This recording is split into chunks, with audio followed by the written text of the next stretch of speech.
നമസ്കാരം. ഇൻസൈഡിലേക്ക് സ്വാഗതം. മതന്യൂനപക്ഷങ്ങളെ തള്ളിപ്പറഞ്ഞ് ഭൂരിപക്ഷത്തോടൊപ്പം അടിയുറച്ചു നിൽക്കാനുള്ള CPM തീരുമാനത്തിൽ CPIക്ക് അമർഷം. തൽക്കാലം മുന്നണി മാറ്റമില്ലെന്ന് CPI സംസ്ഥാന സെക്രട്ടറി ബിനോയ് വിശ്വം പ്രഖ്യാപിച്ചെങ്കിലും ഇത്തരമൊരു സമീപനം തുടരുകയാണെങ്കിൽ കർശനമായ നിലപാട് സ്വീകരിക്കേണ്ടി വരുമെന്നാണ് CPI ഉന്നത വൃത്തങ്ങളെ സൂചിപ്പിച്ചത്. 2026 നടക്കുന്ന നിയമസഭാ തെരഞ്ഞെടുപ്പിൽ അധികാരത്തിൽ തിരിച്ചെത്താൻ വേണ്ടിയാണ് മുസ്ലിം സമുദായത്തെ തള്ളിപ്പറയാൻ CPM തീരുമാനിച്ചത്. മുസ്ലിങ്ങളെ തള്ളിപ്പറഞ്ഞാൽ ഹിന്ദു വോട്ടുകൾ CPMൽ കേന്ദ്രീകരിക്കപ്പെടുമെന്നും CPM കരുതുന്നു. BJPയുമായി വിട്ടുവീഴ്ച ചെയ്യുന്നതിൽ പോലും തെറ്റില്ലെന്നാണ് CPM കരുതുന്നത്. എന്നാൽ ഈ സമീപനം ശരിയല്ലെന്നാണ് ബിനോയ് വിശ്വം ഉൾപ്പെടെയുള്ള നേതാക്കൾ പറയുന്നത്. ഇത്തരമൊരു സമീപനം തുടരുകയാണെങ്കിൽ 2025 നടക്കുന്ന തദ്ദേശ സ്വയംഭരണ സ്ഥാപനങ്ങളിലേക്കുള്ള തെരഞ്ഞെടുപ്പിന് ശേഷം CPI സ്വന്തം ഭാവി തീരുമാനിക്കും. രാഹുലും പ്രിയങ്കയും വയനാട്ടിൽ നിന്ന് ജയിച്ചത് തീവ്ര മുസ്ലിം വോട്ടുകൾ വാങ്ങിയിട്ടാണെന്ന വിജയരാഘവന്റെ പ്രതികരണമാണ് വിവാദമായത്. രാഹുൽ ഗാന്ധിക്കും പ്രിയങ്ക ഗാന്ധിക്കുമെതിരെ CPM പോളിറ്റ് ബ്യൂറോ അംഗം വിജയരാഘവൻ നടത്തിയ വിവാദ പരാമർശത്തിൽ പിന്തുണയുമായി CPI നേതാക്കൾ രംഗത്തെത്തിയതോടെയാണ് CPM നയം പുറംലോകം അറിഞ്ഞത്. സംസ്ഥാന secretary MV Govindan, polit bureau അംഗം സുഭാഷിണി അലി, കേന്ദ്ര കമ്മിറ്റി അംഗം PK ശ്രീമതി എന്നിവരാണ് പ്രതികരണവുമായി രംഗത്തെത്തിയത്. ജമാഅത്തെ ഇസ്ലാമിക്കെതിരെ നടത്തുന്ന പരാമർശങ്ങൾ, മുസ്ലിങ്ങൾക്കും RSSനെതിരെ നടത്തുന്ന വിമർശനങ്ങൾ ഹിന്ദുക്കൾക്കും എതിരല്ലെന്ന് MV ഗോവിന്ദൻ പറഞ്ഞു. മുസ്ലിം വർഗീയവാദത്തിന് പ്രധാനികളാണ് ജമാഅത്തെ ഇസ്ലാമി എന്നും അദ്ദേഹം വിമർശിച്ചു. വിവാദ പരാമർശത്തിൽ വിജയരാഘവനെ പൂർണ്ണമായും പിന്തുണയ്ക്കുന്ന നിലപാടാണ് CPM സ്വീകരിക്കുന്നത് എന്ന സൂചനയാണ് പാർട്ടി സെക്രട്ടറി നൽകുന്നത്. ലോക്സഭാ തെരഞ്ഞെടുപ്പിൽ രാഹുൽ ഗാന്ധി വയനാട്ടിൽ നിന്ന് വിജയിച്ചത് മുസ്ലിം വർഗീയ ചേരിയുടെ പിന്തുണയോടാണെന്നായിരുന്നു വിജയരാഘവന്റെ ആരോപണം. പ്രിയങ്കയുടെ ഘോഷയാത്രയിലും ന്യൂനപക്ഷ വർഗീയതയിലെ മോശപ്പെട്ട ഘടകങ്ങൾ ഉണ്ടായിരുന്നുവെന്നും അദ്ദേഹം ആരോപിച്ചിരുന്നു. CPM വയനാട് ജില്ലാ സമ്മേളനത്തിന്റെ പ്രതിനിധി സമ്മേളനത്തിലാണ് അദ്ദേഹം ഈ വിമർശനങ്ങൾ ഉന്നയിച്ചത്. രാഹുൽ ഗാന്ധിയുടെ തെരഞ്ഞെടുപ്പ് പ്രചാരണ യോഗത്തിൽ പാകിസ്ഥാന്റെ കൊടി ഉണ്ടായിരുന്നുവെന്ന ആരോപണം BJP ഉന്നയിച്ചതിന് സമാനമാണ് CPM പ്രതികരണമെന്നാണ് CPI നേതാക്കളുടെ നിലപാട്. ഹിന്ദു വർഗീയവാദത്തിന്റെ സുപ്രധാന കരുത്തായ RSS പോലെ മുസ്ലിം വർഗീയവാദത്തിന്റെ ഏറ്റവും പ്രധാന വിഭാഗമായ ജമാഅത്തെ ഇസ്ലാമിയും ഭീകരവാദ പ്രസ്ഥാനത്തിന്റെ ഭാഗമായ SDPI നിൽക്കുകയാണ്. ഇവരുടെ സഖ്യകക്ഷിയായാണ് ഇപ്പോൾ കോൺഗ്രസ് പ്രവർത്തിക്കുന്നത്. കഴിഞ്ഞ പാർലമെന്റ് തെരഞ്ഞെടുപ്പിലും പാലക്കാട് ഉപതെരഞ്ഞെടുപ്പിലും ഒരു സഖ്യകക്ഷി പോലെയാണ് UDFും ജമാഅത്തെ ഇസ്ലാമിയും പ്രവർത്തിച്ചതെന്നും MV ഗോവിന്ദൻ പറഞ്ഞു. SDPI, ജമാഅത്തെ ഇസ്ലാമി എന്നിവരെ ചേർത്ത് നിർത്തുന്നതിന്റെ പ്രത്യാഘാതങ്ങൾ വൈകാതെ തന്നെ കോൺഗ്രസിന് ലഭിക്കുമെന്നും അദ്ദേഹം മുന്നറിയിപ്പ് നൽകി. വിജയരാഘവന്റെ പരാമർശത്തെ ന്യായീകരിച്ച് കേന്ദ്ര കമ്മിറ്റി അംഗം PK ശ്രീമതിയും രംഗത്തെത്തി. പാർട്ടി നിലപാടാണ് വിജയരാഘവൻ പറഞ്ഞതെന്ന് ശ്രീമതി പറഞ്ഞു. വിജയരാഘവൻ അങ്ങനെ തെറ്റായി പറഞ്ഞതായി തോന്നിയില്ല. ഞാൻ അവിടെ ഉണ്ടായിരുന്ന കേരളത്തിലും വർഗീയവാദികളും തീവ്രവാദികളും തല ഉയർത്താൻ ശ്രമിക്കുന്നുണ്ട്. അത്തരം പ്രവർത്തനങ്ങൾ കേരളത്തിൽ നടപ്പാക്കാൻ അനുവദിക്കില്ല. അത് ആരായാലും, ഹിന്ദു വർഗീയവാദികളായാലും മുസ്ലിം വർഗീയവാദികളായാലും അതിനെതിരായ നിലപാടാണ് CPM സ്വീകരിക്കുകയെന്നും ശ്രീമതി പറഞ്ഞു. വിജയരാഘവനെ പരോക്ഷമായി പിന്തുണച്ച് CPM പോളിറ്റ് ബ്യൂറോ അംഗം സുഭാഷിണി അലിയും രംഗത്തെത്തി. വയനാട്ടിൽ ആദ്യം രാഹുൽ ഗാന്ധിയും പിന്നീട് പ്രിയങ്കയും ജയിച്ചത് ലീഗിന്റെയും അവരെ പിന്തുണയ്ക്കുന്നവരുടെയും സഹായം കൊണ്ടാണെന്നും ഏത് സാഹചര്യത്തിലാണ് വിജയരാഘവന്റെ പ്രസ്താവനയെന്ന് അറിയില്ലെന്നും സുഭാഷിണി അലി പ്രതികരിച്ചു. ഇതിനിടയിലാണ് തൃശൂർ മേയർ MK വർഗീസിന്റെ വീട്ടിൽ BJP സംസ്ഥാന അധ്യക്ഷൻ എത്തിയത് വിവാദമായത്. മേയർക്ക് സുരേന്ദ്രൻ നൽകിയ കേക്ക് വലിയ വിവാദമായി മാറി. സുനിൽകുമാർ ക്ഷോഭിച്ചു. കേക്കുമായി വീട്ടിലെത്തുന്ന ആളെ ഇറക്കി വിടാനുള്ള സംസ്കാരം തനിക്കില്ലെന്ന് മേയർ പ്രതികരിച്ചതോടെ CPI പൊട്ടിത്തെറിച്ചു. സുനിൽകുമാറിന്റെ വീട്ടിൽ താൻ പോയിട്ടുണ്ടെന്ന് സുരേന്ദ്രൻ തിരിച്ചടിക്കുകയും ചെയ്തു. ഭൂരിപക്ഷത്തിന്റെ വോട്ടുകൾ കേന്ദ്രീകരിക്കപ്പെട്ടാൽ മാത്രമേ തുടർഭരണം ഉറപ്പാക്കാൻ കഴിയുള്ളൂ എന്നും CPM കരുതുന്നു. ജമാഅത്തെ ഇസ്ലാമി പോലുള്ള സംഘടനകൾക്കെതിരെ CPM ആഞ്ഞടിക്കുന്നത് ഇതുകൊണ്ടാണ്. ഒരു പ്രത്യേക മതത്തിന്റെ പാർട്ടിയാണ് കോൺഗ്രസ് എന്ന് വരുത്താനാണ് CPM ശ്രമം. ദേശീയ തലത്തിൽ കോൺഗ്രസിനെ നശിപ്പിക്കുക എന്ന അജണ്ട ഉള്ളതുകൊണ്ട് BJPക്ക് ഇക്കാര്യത്തിൽ സന്തോഷം മാത്രമാണുള്ളത്. ഇതാണ് CPIയെ ബുദ്ധിമുട്ടിക്കുന്നത്. ലോക്സഭാ തെരഞ്ഞെടുപ്പിലെ കനത്ത തിരിച്ചടിക്ക് ശേഷം വർഗീയതയുമായി ബന്ധപ്പെട്ട വിഷയങ്ങളിൽ CPMൽ ഉണ്ടാവുന്ന നിലപാട് മാറ്റത്തിന് അടിവരയിടുന്നതാണ് വിജയരാഘവന്റെ വിവാദ പ്രസംഗത്തിന് മുതിർന്ന നേതാക്കൾ നൽകുന്ന പിന്തുണ. പൗരത്വ നിയമം പോലുള്ള പ്രശ്നങ്ങളിൽ അമിത ഉത്സാഹം കാട്ടിയ CPM അമിതമായി ന്യൂനപക്ഷ പ്രീണനം നടത്തുന്നുവെന്ന തോന്നൽ ഭൂരിപക്ഷ സമുദായത്തിൽ ഉണ്ടാക്കിയെന്ന വിലയിരുത്തൽ പാർട്ടി ഗൗരവമായി എടുത്തിരിക്കുന്നുവെന്ന് വ്യക്തം.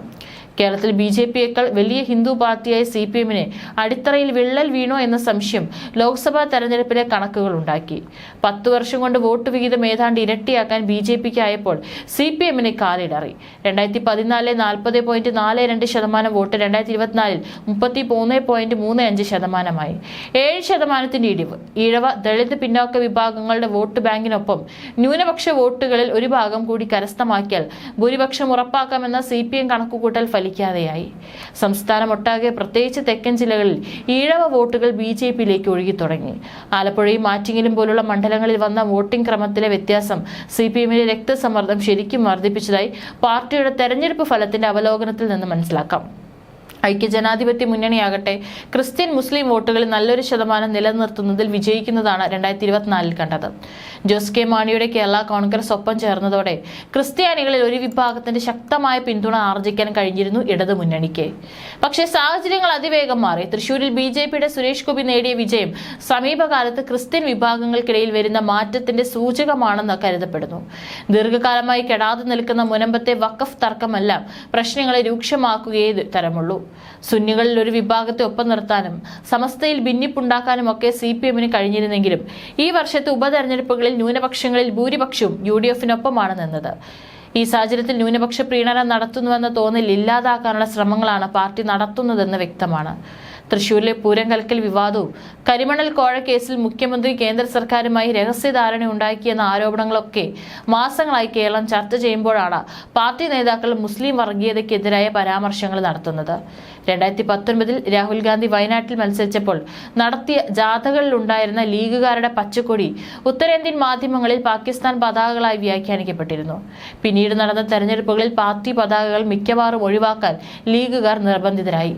ഇതൊന്നും അറിയാതെയാവില്ല വിജയരാഘവൻ പ്രിയങ്കയ്ക്കെതിരായ പരാമർശം നടത്തിയത്. മുസ്ലിം വർഗീയവാദികളുടെ പിന്തുണ കാരണമാണ് കോൺഗ്രസ് നേതാക്കളുടെ ജയമെന്ന CPM നേതാവിന്റെ പ്രസ്താവന ഇതിനകം തന്നെ നിരവധി ദേശീയ മാധ്യമങ്ങളിൽ ചർച്ചയായി കഴിഞ്ഞു. CPM ഇപ്പോൾ ഒരു മുസ്ലിം വിരുദ്ധ പാർട്ടിയായി മാറിക്കഴിഞ്ഞു. അത് തന്നെയാണ് അവരുടെ ലക്ഷ്യം. കോൺഗ്രസിനെ മൃദു ഹിന്ദുത്വത്തിന്റെ പേരിൽ ആക്രമിച്ച പാർട്ടിയാണ് CPM. ഇപ്പോൾ അത് മുസ്ലിം പ്രീണനമായിരിക്കുന്നു.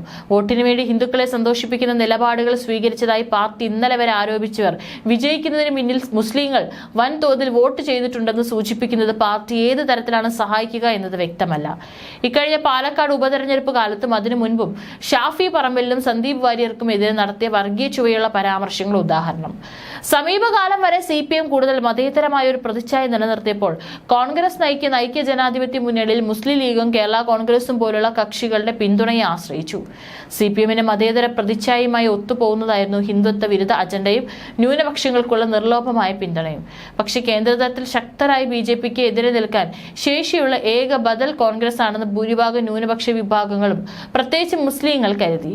അത് ഇക്കഴിഞ്ഞ ലോക്സഭാ തെരഞ്ഞെടുപ്പിൽ ഇടതുപക്ഷത്തിന്റെ വോട്ടുകൾ ഇടിയുന്നതിന് മുഖ്യ കാരണമായി എന്ന വിലയിരുത്തൽ CPMന്റെ ചുവടുമാറ്റത്തെ ഗണ്യമായി സ്വാധീനിച്ചു. കേരളത്തിലെ മുസ്ലിം ജനതയുടെ ബഹുഭൂരിപക്ഷവും തീവ്രവാദപരമായ ആശയങ്ങളിൽ വീണു പോവാതിരിക്കുന്നതിന് മുഖ്യ കാരണം ഇന്ത്യൻ യൂണിയൻ മുസ്ലിം ലീഗാണ്. ലീഗിലെ ഒരു വിഭാഗം തീവ്ര നിലപാട് സ്വീകരിക്കുന്നവരോട് അനുഭാവം കാട്ടുന്നത് മുതലെടുത്ത് ലീഗിനെയും അതിന്റെ പ്രമുഖ നേതാക്കളെയും വർഗീയതയുടെ പേരിൽ ആക്രമിക്കുകയാണ് CPM ഇപ്പോൾ. ഇതുവരെ CPMന്റെ രാഷ്ട്രീയ അടവ് നയം അനുസരിച്ച് BJP ആയിരുന്നു മുഖ്യ ശത്രു. മോദി സർക്കാരിനെ അധികാരത്തിൽ നിന്ന് താഴെയിറക്കാൻ കോൺഗ്രസ് ഉൾപ്പെടെയുള്ള രാഷ്ട്രീയ പാർട്ടികളുമായി കൈകോർക്കുന്നതായിരുന്നു പാർട്ടി സമീപനം. BJPക്കെതിരെ ദേശീയവ്യാപകമായി പടത്തുയർത്തിയ ഇന്ത്യ സഖ്യത്തിന്റെ പിറവിയിലും പ്രക്ഷോഭങ്ങളിലും CPM ഒരു മുഖ്യ കണ്ണിയായി മാറിയതും കഴിഞ്ഞ 3 പാർട്ടി കോൺഗ്രസുകൾ അംഗീകരിച്ച ഈ അടവ് നയത്തിന്റെ അടിസ്ഥാനത്തിലായിരുന്നു. പാർട്ടിക്ക് നോട്ടം വോട്ടുകളിൽ മാത്രമാണ്. അതുവഴി എത്തിപ്പിടിക്കേണ്ട അധികാരങ്ങളിലും നഷ്ടമാവുന്ന ഹിന്ദു വോട്ടുകൾ നിലനിർത്തുന്നത് പാർട്ടിയുടെ മുഖ്യ ദൗത്യമായി മാറിയതുപോലെ. CPM കേന്ദ്ര കമ്മിറ്റി ചർച്ച ചെയ്യുന്ന രാഷ്ട്രീയ അവലോകന റിപ്പോർട്ടിൽ വിശ്വാസികളിലേക്ക് ഇറങ്ങിച്ചെല്ലാൻ പാർട്ടി നിർദ്ദേശിക്കുന്നു. ഹിന്ദുത്വ വർഗീയ ചിന്ത വളർത്താൻ മതപരമായ ആചാരങ്ങളും ഉത്സവങ്ങളും ഒക്കെ ഉപയോഗപ്പെടുത്തുകയാണ് RSS. എന്നും വിശ്വാസത്തെ രാഷ്ട്രീയ ലക്ഷ്യത്തിനായി ഉപയോഗിക്കുന്നതിനെ നേരിടാനായി മതവിശ്വാസികളിലേക്ക് ഇറങ്ങിച്ചെല്ലണമെന്നും പറയുന്ന റിപ്പോർട്ട് ഇസ്ലാമിക മതമൗലികവാദത്തിനെതിരെ ശബ്ദിക്കണമെന്നും പറയുന്നു. റിപ്പോർട്ട് അക്ഷരം പ്രതി നടപ്പാക്കുകയാണ് പാർട്ടി എന്ന് വേണം കരുതാൻ. എന്നാൽ ഇതിനെതിരെയാണ് CPI ഇപ്പോൾ നീങ്ങുന്നത്. മതേതര പ്രതിച്ഛായ ഉപേക്ഷിക്കുന്ന കളിക്ക് തങ്ങളില്ലെന്നാണ് CPI ആവർത്തിക്കുന്നത്. BJP നിർവഹിക്കുന്ന റോൾ അവർ തുടരട്ടെ എന്നാണ് CPI പറയുന്നത്. CPM അത് അനുകരിക്കേണ്ടത്രേ. ഇതിന്റെ പേരിൽ മുന്നണി തല്ലിപ്പിരിഞ്ഞാലും അത്ഭുതപ്പെടേണ്ടതില്ല. കാരണം CPM മുഖവിലയ്ക്ക് എടുക്കുന്നില്ല. CPI എന്തു തന്നെ പറഞ്ഞാലും തങ്ങളുടെ നിലപാടിൽ ഒരു വ്യത്യാസവും വരുത്താൻ CPM തയ്യാറല്ല. അതിനാൽ തന്നെ മുന്നണിയിൽ അസ്വാരസ്യം ഉണ്ടാകാനുള്ള സാധ്യത ഏറെയാണ്.